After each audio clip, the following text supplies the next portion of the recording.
Adversity is inevitable. It's how you deal with adversity that makes you a true leader. So, as a chef, I would say the hardest thing that I've ever had to go through in my career was working my way up to a certain point where you receive a certain amount of recognition and accolades, not only in the media, but amongst your peers. And then the opportunity that most chefs are working towards their entire careers, having a place to call your own. I mean, I had reached that a few years back where I became a chef partner in a restaurant group. And through a series of events, we ended up having to close the restaurants. And that was a bit of a devastating life experience for me because it was the first real big failure I've had. And over the course of time, and I'm not talking a very quick rebound, I'm talking over the course of years, I had to have a lot of introspection to understand why was there failure in this moment?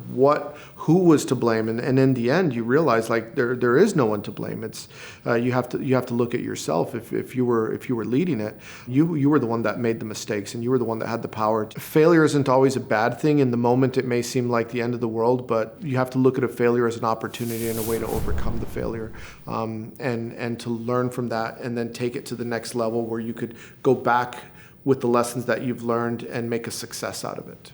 Whenever there's a crisis of any sort, there's always a little bit of opportunity in the crisis or opportunity in the chaos. And I think what would make someone a great leader in these times is to be able to pinpoint where those opportunities lie. There's always a way that someone's profiting from something. There's a way to make money, or there's a way to pivot your business. A restaurant has to be so on point in so many different aspects of the game that one little mistake could be a big failure. And when you operate on very slim margins like restaurants do, a bad week or a bad month could result in a restaurant closure.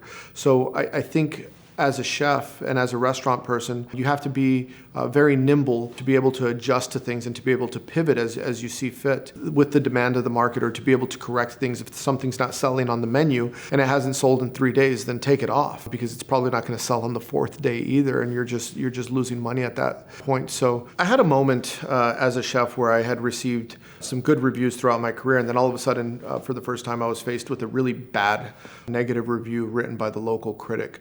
Around the same time that I received that bad review, in a competitor's periodical, they gave me a great review, and I thought to myself, well, why am I getting a bad review from one and a good review from the other? And I didn't really understand. And I think one of the big learnings that I took away from it is this is someone else's opinion of you. It's not you. It's the lens in which they view you. And I think whenever you're facing that in your life where you're dealing with someone else's opinion, you can't let it get to you to the point where it could become self-destructive. You have to view it in the framework that it is. It's someone else's opinion. It's not the reality. It's their reality. And that's one individual. If you set up 20 different camera angles and you took a picture, you'd have 20 different pictures at 20 different angles. And they're all correct, but yet they're all different to the other perspective. You really have to be able to filter through the noise a little bit and see, are there some things that they are saying that would benefit you to start looking into and to change? Or are they things that it's just someone's opinion, and you have to understand that you have a difference of opinion, and they might not know your brand, or they might not know your vision, what you're going towards, and you just have to understand that right now they might not understand, but it doesn't mean it's going to deter you from your objective that you're working towards. There was a chef that came to see me. His name was John Tazar, and he's quite the celebrity now. And I remember he came to cheer me up, and he said, I failed many times. You'll fail many times. Pick yourself back up and go out there and win again. It was great advice at the time, and it's what I needed to hear, because it really did motivate me to go out and try and achieve success again. A couple months later, John got a really bad review for his restaurant, and from the same critic that also gave me a bad review. And what was really amazing is that he did the tweet that was heard around the world, where he said, he basically said, blank you, and then the food critic's name, where every periodical around food started writing about it. Everyone started talking about it. Everyone knew his name. He did a couple of episodes of TV shows, reality chef TV shows. He has restaurants all over the country now. And it was all because of this one tweet. And not that the tweet was the reason, because he clearly had a tremendous amount of talent, but it was something that he said, I'm going to steer right into this and I'm going to attack the controversy head on. But it's really interesting to see how some chefs or some individuals deal with adversity and overcome them, and in a moment of brilliance, which inspires a whole movement with an entire industry. I think when you're dealing with controversy, I think there is a point where you could cross the line, and I think you have to be very aware of what that line is, because you could also damage your brand.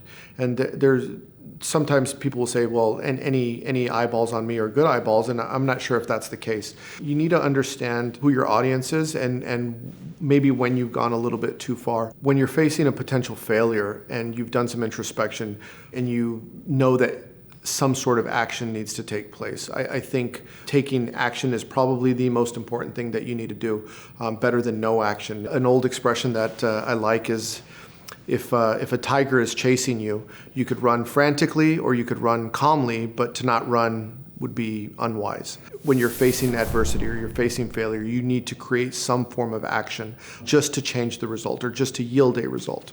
And what that looks like, well, you're gonna have to take that case by case, but I think you need to pause, you need to breathe, you need to strategize, but you need to understand that you're facing a potential restaurant closure or business closure or other serious failure. It needs to be addressed, and it needs to be addressed swiftly. So if you're in a position right now that seems difficult, if you're working for a boss right now that's pushing you really hard and has high expectations of you, immediately it might not look like it's the right thing. Immediately right now it might look like it's really difficult, but understand that through all these difficult things that you're going through are probably going to yield some of the best results in the future. So I would say focus, understand that you're not going to be in this position forever, and really try to see the lesson that's being taught right now, what you could learn from it. And you might end up with something greater by going through these difficult situations. And I would say that greater thing immediately is going to be experience that you could pull upon in the future if you ever find yourself either in that situation again or having to lead in that situation again.